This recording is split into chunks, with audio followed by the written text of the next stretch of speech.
Hey everyone, this is CAR RAYROB. Where I'm Ray. And I'm Rob. And we want to welcome you to our podcast, Hello Movies, My Old Friend. Hello, movies. Hello, movies. Hello, movies. My old friend. Thank you guys for joining us for Hello Movies, My Old Friend. This is me and Rob's podcast where we are going to watch a movie we have not seen in years. A movie we remember loving, but for some reason have not checked it out in a long, long time. We're going to go back and see if it still holds up. Yep, that's a big question. We've watched a lot of movies over the years, and sometimes they just you misremember things. Yeah, I think it's been fun going back and checking on a few. Some I've liked the same, some I have not. But I'm interested to see if this movie will hold up. Yep, let's let everybody know what we're watching here today. We are revisiting the 1992. Yep, 1992 comedy Leap of Faith. Steve Martin and Debra Winger. Yep, Lukas Haas is in this movie, right? Lukas Haas. We've not had Steve Martin in any of our podcasts yet, have we? I don't think so. No, this stuff is usually too classic, probably, for us to not have seen it. Definitely. I watched too much of the stuff. My Blue Heaven is one of my low-key favorite Steve Martin movies, but I just check it out way too much. But Leap of Faith is definitely one of those that I think's fallen in the cracks. I don't think I've seen this certainly since high school, maybe before. Roxanne might fit into this category too. Yeah, I have checked that out on TV a couple times past high school. You get in the or definitely I'll go to YouTube and I'll check out like the dart scene, like the joke, the 20 insult scene or whatever. And so that one, this is more niche to me. Okay, interesting. Yeah, I remember loving Roxanne probably more, but I remember enjoying that. That's why I remember enjoying Leap of Faith. So that's why we're going this direction. I remember he plays an evangelist. Yeah. A con man. Yes. Synonymous. That's right. Same thing. You look it up in the dictionary, it's the same word. Thing. So but he goes into some small town and they put on their show. And then Lukas Haas is a kid. In a wheelchair? Lukas Haas is a kid, I think, in a wheelchair. He's a crippled kid of some sort, handicapped kid of some sort. Basically, the way it is my recollection of the story is that Steve Martin saves or fixes Lukas Haas's character, and then from that point on, he's kind of like battling, like, am I like a fake con artist, or do I have a gift, or like that's kind of what I remember. And then Debra Winger's like his producer, assistant. Love interest. Director? I don't remember. Are they? I don't know. Maybe they are love interest. I don't remember. Yeah, I can't remember. I know she's in it. I love Debra Winger, but I know she's great. This is a movie that I can already tell I'm gonna have a definite different feeling while watching it from when I was a kid to now. I think so. I'm a much more jaded individual as an adult. We all especially are, towards the topic of organized religion. So that's going to be very interesting for me. And I love Steve Martin. I love Debra Winger, as we said. So it's and I remember loving this movie, but I don't know. I have to say I'm a little concerned. You don't think it'll hold up? I don't. Yeah, and that's kind of the thing. Like, is that going to be the thing that holds me back? But maybe I'm wrong. Maybe I will go into this movie and realize it really has something strong to say, and it'll hold up for me. Well, there's only one way to find out. We have to go watch this movie, and we want to invite everybody who's listening to this podcast. If it's been a minute since you've seen Leap of Faith, then pause the podcast, go check it out. When you're done, hit play on the podcast and listen to what me and Rob have to think about this walk down memory lane with Steve Martin. Wish us luck. Ray and Rob are currently watching the film. You may be also watching the film.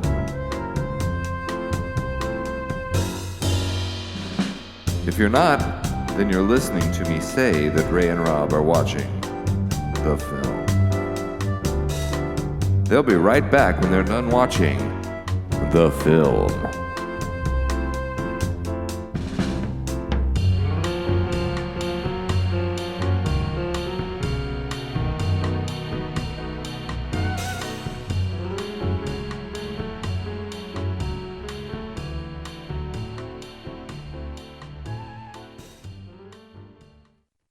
All right, guys, we are back, Rob and I, from watching Leap of Faith, and I will make a correction. I thought that Steve Martin fixed Boyd from his crutches. He wasn't in a wheelchair. That's right. It wasn't a wheelchair. It was crutches. His crutches.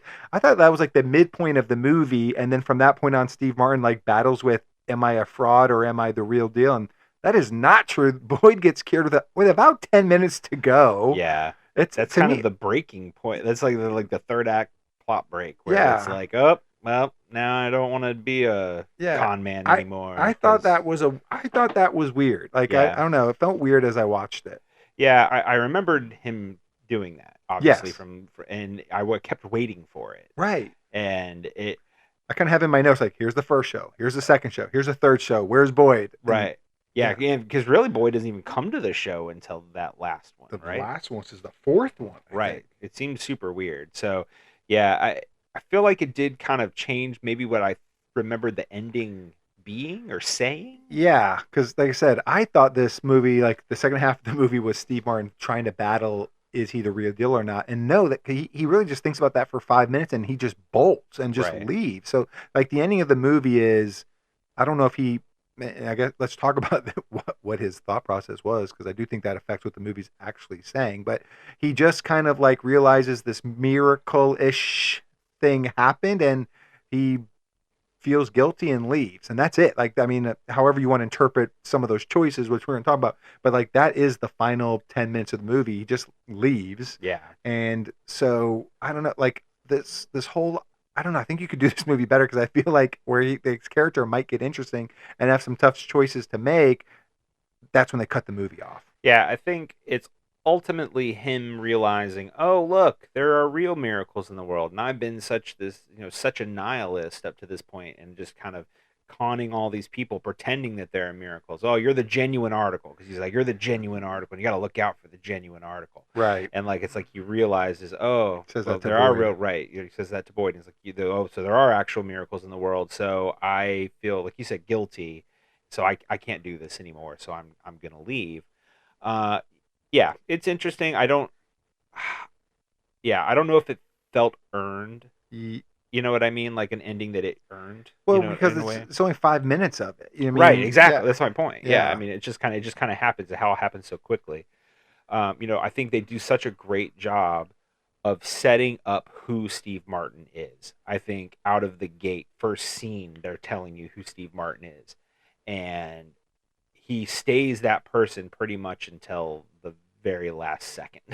Yeah. You know what I mean? And then it says like, okay. Well, yeah. And I even think it's up for debate on if he really changes, because, and I guess I wanted to ask you this as we were watching, is, he thinks this miracle in quotations has happened, and he goes outside and he sees like there's this community out in front of his tent and they're being, friendly to one another or whatnot.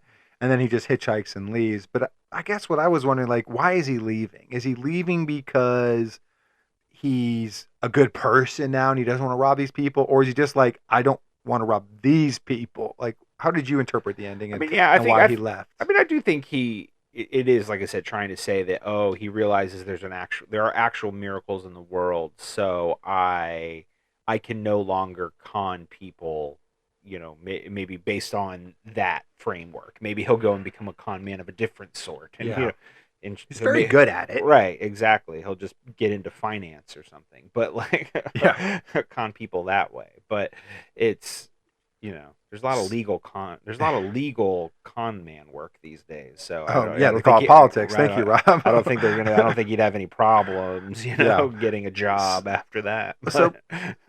So what is this movie trying to say? Does it say anything? That was one. I kind of wrote a note like, did this movie say anything? I mean, I can definitely agree with that. Like I said, and unfortunately, as I kind of alluded to in the our before section of this episode, I'm definitely going into this movie with a much more jaded mindset than I would have when I was a kid, when I first watched this movie. Sure.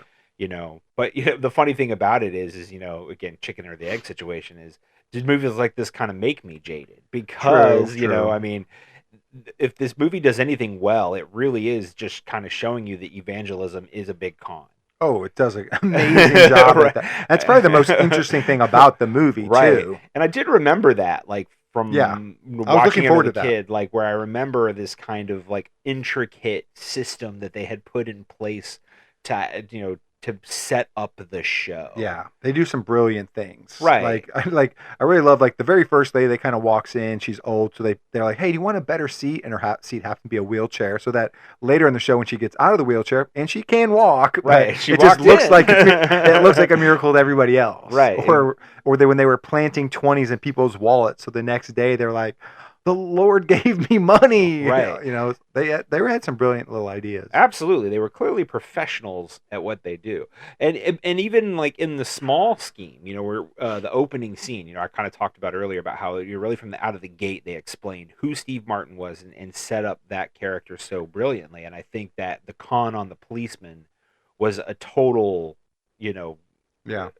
encapsulation of who Jonas Nightengale is and his abilities, the cold reading of it, and just kind of the knowledge, how they're picking up that name Kathy out of the air, because obviously Debra Winger was trying to find the name, right? Because he had the earpiece, and it's like, oh, I'll find what the most common name for Catholics are at that time, and it was Catherine, and he just happened to pull it out of his butt, right? Whether he knew it or not, he just pulled it out of his butt. So right. So was that a con though? Because like he didn't really use any cheats in that. Like he actually just gave the guy. Well, no, because he saw like the violin. Well, yeah, but he actually saw the violin, like, and he was. But it's cold reading. It's still all cold reading, like But I mean, I don't think he like performed a miracle. He just made him talk to his daughter, which is like, so I guess to a lesser degree, like what he wanted to have happen, he got to happen, and Well, yeah, I mean, but that's the con. Like the con was to get out of the ticket, and he got out of the ticket. Yeah, so. But he genuinely helped him really helped him. Well, okay, so that's another interesting layer to this movie as well, because that's kind of the argument that they kind of make through this entire movie is, oh, we're helping people. I even have the line, where is it? Where a little hope in their lives they didn't have before. That's where they were. When they're counting their money, and then Will comes in, the sheriff, about Liam Neeson, who I completely forgot was in this movie. Me too.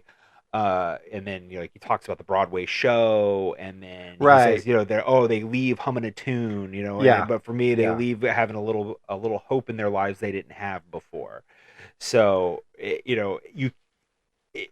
is there good that they're doing here, even in the con? Which again is that kind of what they're the argument 100%. They're trying to make. Yeah, no, 100%. No, I agree with that. So I guess if we go back to think about what is this movie trying to say? Like, well, let me ask you this: what is wrong with Boyd? I had a hard time tracking kind of what they were saying with like his sister and Steve Martin Jonas have a scene where they're kind of talking about his legs. Steve Martin and Boyd have a scene where Boyd is like, doctors, there's nothing doctors can do to fix my legs. Like, and like, was this psychosomatic? I was a little confused. I was kind of confused by that too. I actually looked it up, and at least according to the Wikipedia page, it does say that she explains that the doctor could not find anything physically wrong with him, and his ailment is psychosomatic, which completely changes potentially changes the end. You know what I mean? Like, I remember her saying like the doctors couldn't fix him, but I didn't think that meant like there wasn't anything to be fixed. I just thought it meant like they couldn't fix, like you can't fix. Yeah. You can't fix a paralyzed person. Like we don't have technology to unparalyze people. Like, I guess I was thinking more of those lines. Yeah. So in a way, I've totally missed that, and I definitely didn't catch it as a kid. No, I definitely didn't catch that as a kid. Yeah, I mean, it's,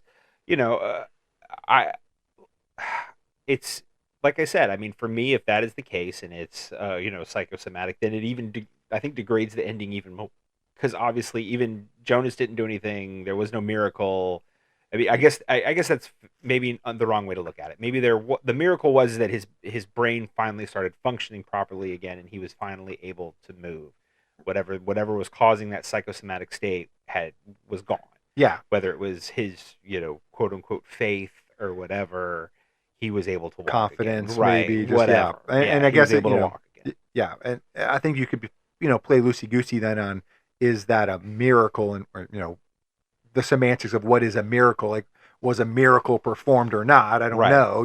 If the kid just had a mental block and that's gone, is that a miracle, or is that just like, somebody's strong influence that helped me, like your personal trainer would have done if he ever went to PT? Right. I don't know. Yeah. But you're right, because if that is the case, like if this really was just kind of like, oh, just my mind block's gone, then it says less about Steve Martin's character, like doing anything. Right. And then when he leaves, it's kind of even weirder. Like, you didn't do anything, bud. Like you're running away from just kind of this normal everyday occurrence occurring in a way. Right. No, it's exactly my point. And because they do such a great job of making Steve Martin detached from humanity. Yeah. You know what I mean? I think he really does have kind of like this nihilistic nature about him in this movie. Yeah, to be honest, that I don't really feel like I had seen from Steve Martin before, or maybe since. Yeah. I'm not saying he's never played a, guy kind of on the bad side, Dirty Rotten Scoundrels. He was a con man, but it was also, he's more of a lovable con man. Yeah, My Blue Heaven, he's a very, very lovable con man. Right. This, I feel like, is the first time I feel like I had seen Steve Martin be like truly nihilistic in this kind of way. Not lovable. Right, not lovable not in like any a way. horrible, like he is probably, I guess, the antagonist of this movie. Like in a way, Will is like Liam Neeson, because Will's trying to shut them down, and then you always have the quote, whoever the movie follows is who you root for. Yeah, not your quotes, but you say it. But so in a way, you kind of feel like Liam Neeson is the antagonist of this movie, even though he literally is trying to stop a con man from robbing the town. Seriously. I mean, and it's so funny in some regards how they try to kind of like low key make him seem like he's the bad guy. Like I think of the scene where he goes after he goes to the church. Yeah, like the second show. Right, and reveals Jonas Nightingale's whole past, which then of course Jonas is able to turn around, because of course the circular logic of, well, but because I was a con man means that I can't be a con man now. Can't get conned. And you can't, it's just, that proves that I'm not a con man, because I used to be one. I mean, oh my God. Work with the cons because I used to be one. Because I used to be one. But yeah, so of course you have that. But, he goes to Debra Winger's room, and then she's like, oh, you're just trying to destroy this man because he did, he had this terrible upbringing where his mom left him. I mean, again, terrible stuff. Not trying to, left on the sidewalk for 4 days by his mom while he waits for her to show up, and then, goes off to this orphanage or whatever. And obviously terrible stuff. That is no excuse to turn around and start conning people. And her thing is like, well, he could be wearing pantyhose and shooting people from a book depository tower. I'm like, so those are the options? The zero-sum game. That's it? It's either sniper in a tower or conning people? That's it? Yeah. No, then yes, he's doing the better thing. You're right. Right, I guess that's fair. Yeah. So yeah, Liam Neeson, like, he's at the show like, you can't afford to give them money. How much money did I give them? 20, and I'll give them 20 more. Right. I'm trying to help you. Why are you mad at me? I understand this. But yeah. And obviously, as I alluded to earlier, again, this is my issue with organized religion. Like, it's just, it kind of like sets up this framework where it's, it's kind of tailor made for guys like Jonas Nightengale to come in and kind of take advantage of these situations, take advantage of these people's faith, sure, and just suck them dry. Vampires, man. Vampires. We really don't have evangelicalism like this anymore, but we do have politics, and it's very similar, though. No, we definitely still have evangelicalism like this. Not like in the 90s, though. I feel like in the 90s, late night TV, it was on every channel, like once you got to like 1 in the morning. They've got their own channels now, true. Man. But I kind of feel like politics has filled that void a little bit for some of these people. But, we've kind of said some of the stuff the movie does well, in a way, I guess, with Steve Martin's portrayal of Jonas, but some things I didn't, and you know what, I guess I will say I really did love the deterioration of Steve Martin and Debra Winger's friendship. Now, I do think Debra Winger's character is a little weak. Yeah, I think some of her choices her arc is a little soft. Yeah, because they start off as like best pals, and then they kind of get to this point where they're on opposite ends of the spectrum, where Debra Winger is like starting to feel too guilty about robbing people the way they are, and Steve Martin is still defending the practice. And I liked how their relationship I like the idea of their relationship deteriorating, right? But I think it happened way too quick and didn't feel earned. Like Debra went on like one date with Liam Neeson, and then she's like, "All right, I'm a good guy now." Right. Like that's all it really took for me to just one date with Liam Neeson. I mean, okay, now can we blame her? It is Liam Neeson. Sure. I mean, he's going to defend you to the ends of the earth if you get abducted. Right. Yeah.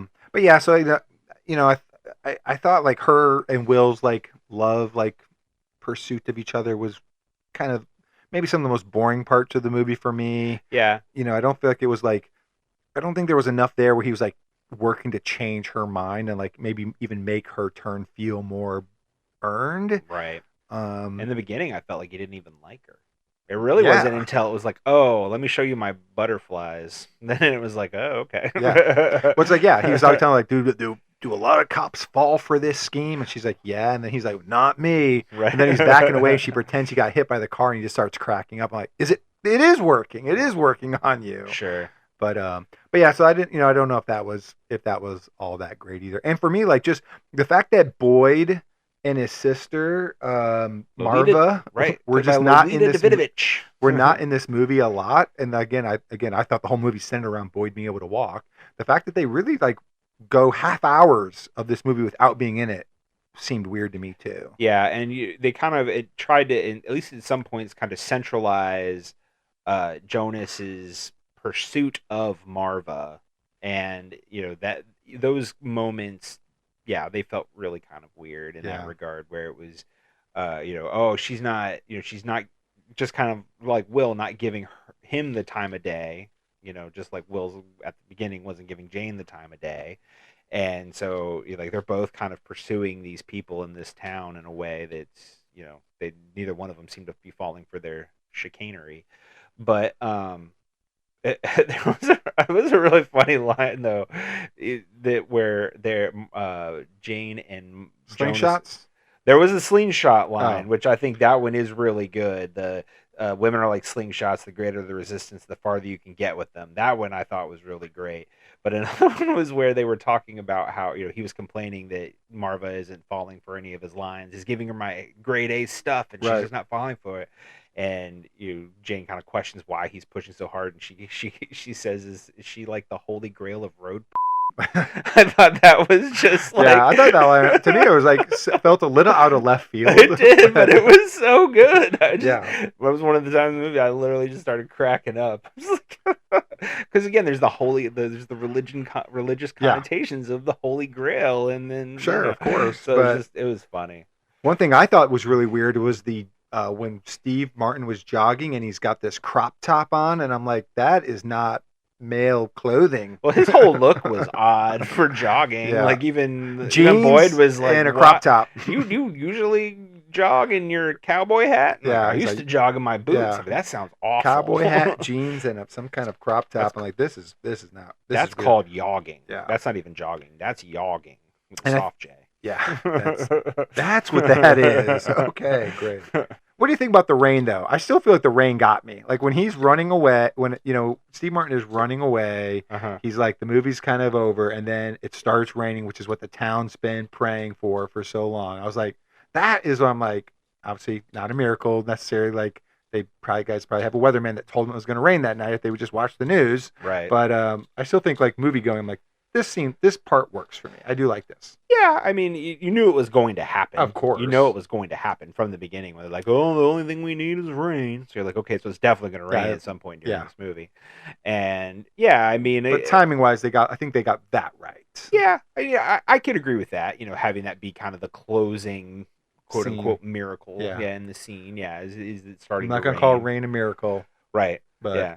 Well, and that's kind of the thing, and that's kind of goes back to what we were talking about earlier, where it was,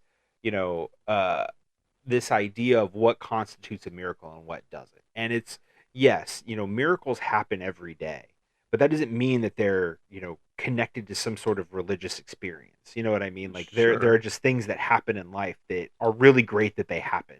Yeah. Maybe it's completely fantastical that it did happen. And I think that's kind of this, an interesting concept within this movie where maybe they could have explored it a little bit more. It's this idea of like, religion and spirituality. You know what I mean? Yeah. I think like there's an interesting discussion to be had there where you're, when you for me personally, I see organized religion as a very closed-minded thing, where I see spirituality being a very open-minded thing. And I feel like, in a situation like that where you're seeing these things that, yes, on the face can be described as a miracle, no matter which side of that, equation you're on, it's that explanation behind it, I guess. You know what I mean? Yeah. Where it's like, on the organized religion side, it's kind of like in a box, whereas, on the spirituality side, it's kind of everywhere. You know what I mean? Because it's the way life works, like the cycle of life works. And I think, I didn't think this movie tackled that. I didn't remember that or anything like that. But I'm just, as an adult watching a movie like this, tackling this subject matter, I think that's something that, if maybe just for me, injected into this movie, it could have been interesting. Yeah, I do think in a way this movie kind of took like the low hanging fruit, where like they're basically saying like he's robbing people through this religion. Is this good or bad? Like, right. Probably the most simple way you could have like broke down this topic, like kind of as you were discussing. I also think there's something to be said about these people who are, maybe they're just they're using this person and just waiting around for a miracle to happen instead of like doing something themselves to go change their own luck. Definitely. I think you could show from that perspective too. But before we wrap it up, some cool cameos in this movie. I want to make sure we talk about. Totally did not remember one, Meatloaf. Yep. Who in the credits, his name is Meat Loaf. Like Loaf is his last name. I didn't ever think that that's how he spelled Meatloaf. Like it was Meat first name, Loaf last name. But that's how I thought it was like one word, like Madonna, Meatloaf. But okay, nope, that was news to me. Yep. And then Philip Seymour Hoffman. I know that this is that era where you always forget that he's in everything. Yeah, he was that guy. That's like, oh man, he's that guy. He's in the background. Yeah, like, he's the same character in Boogie Nights. He's the same character in Twister. Yeah, but hey, it's great to see Philip Seymour Hoffman when you can see him. It makes me miss him even more. All right, Rob. Well, I'm kind of. This is a tough one, but we like to wrap this podcast up and asking. It's been 25, maybe more years since we last saw this movie. You checked it out again. Did it hold up for you? In all honesty, it's kind of a hard question because again, there are things about this movie that I think still are pretty good. I think Steve Martin's performance really is out of this world. I think he plays a character that as I see it should be played for this kind of world, if you will, the evangelism world. He plays that perfectly. He's got the showmanship, he's got the energy, he's got the slick talk. It's just he has that all on lock. I think the first half of the movie is really great in that regard because it sets that up. And then I do think it becomes a little murky, in that, as we talked about, because Boyd's character, they even kind of, one thing we didn't touch on was the fact that he faked the miracle with the crucifix, where he like painted the eyes on the crucifix. Actually, that was something I couldn't figure out what was going on, is if that was real or not. Yeah, he totally did that. He painted it. The guy was asleep. Then they're like, "Oh, did you see anybody come in?" No, it's because you were asleep. Okay, I didn't remember seeing that happen. Yeah, they don't show you him painting it, but they show you him collecting the stuff and then walking in to do it. So it's. I must have been taking notes and missed it because I was like, I couldn't remember. I'm like, what is going on here? I don't remember what's going on here. Yeah, no, he totally did it, and so it's it kind of gets murky in that last half because I feel like it's like they had a couple of different ideas. Yeah, and it was how were they really going to make it all kind of come together, and then you kind of get to that, like you said, kind of at the end when he finally has to decide, like, oh, I don't want to do this anymore.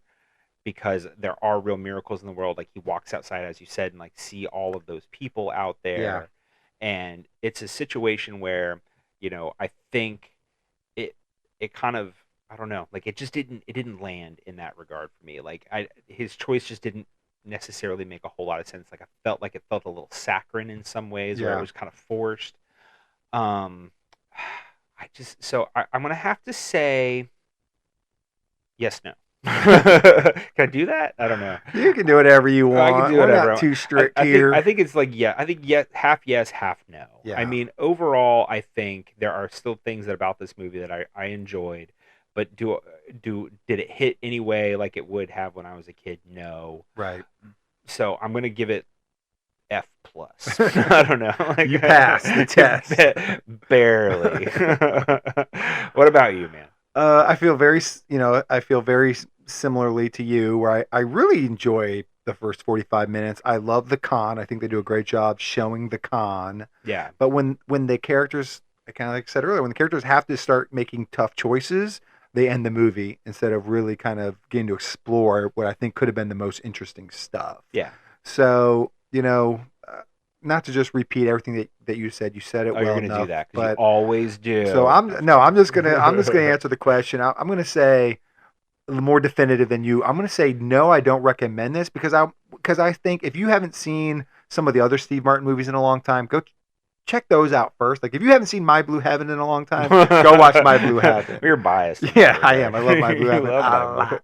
But like this didn't rewatching Leap of Faith didn't push it up my Steve Martin list. It might have bumped it down 1 or 2 spots. So I say pass on this one. Still love Steve Martin. Still love Debra Winger, and I like a lot of parts of this movie. But for the sake of the podcast, I'm going to say not recommending it.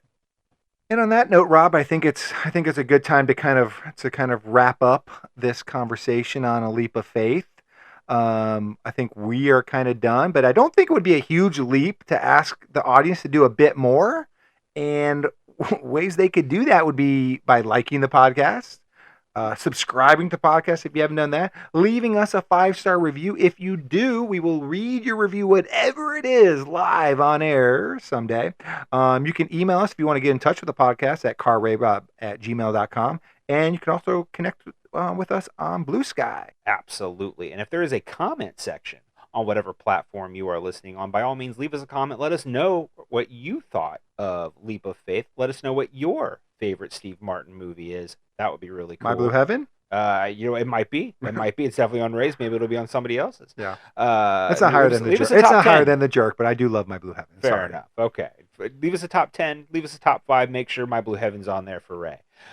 We will be back next week with a very special presentation, an extra Say Hello to My Little Film, and we are going to be having a special guest, but I'm not going to ruin that yet. Don't. This is going to be a surprise special presentation, so you're going to have to tune in to find out. It'll be a fun one. It's going to be a very fun episode, a very special episode, but then we will be back in 2 weeks, and we'll be back to our normal Say Hello to My Little Film, and it will be back to my episode, so you are not going to want to miss that because I do think I have something really special for Ray. Can't wait. It's going to be good. I'm excited to show this movie. But obviously, I am not going to tell him what it is. Until then, this is CAR RAYROB. Where I'm Ray. And I'm Rob. And remember, be defined by the films you love, not the ones you hate. Hello, movies. Hello, movies. Hello, movies. My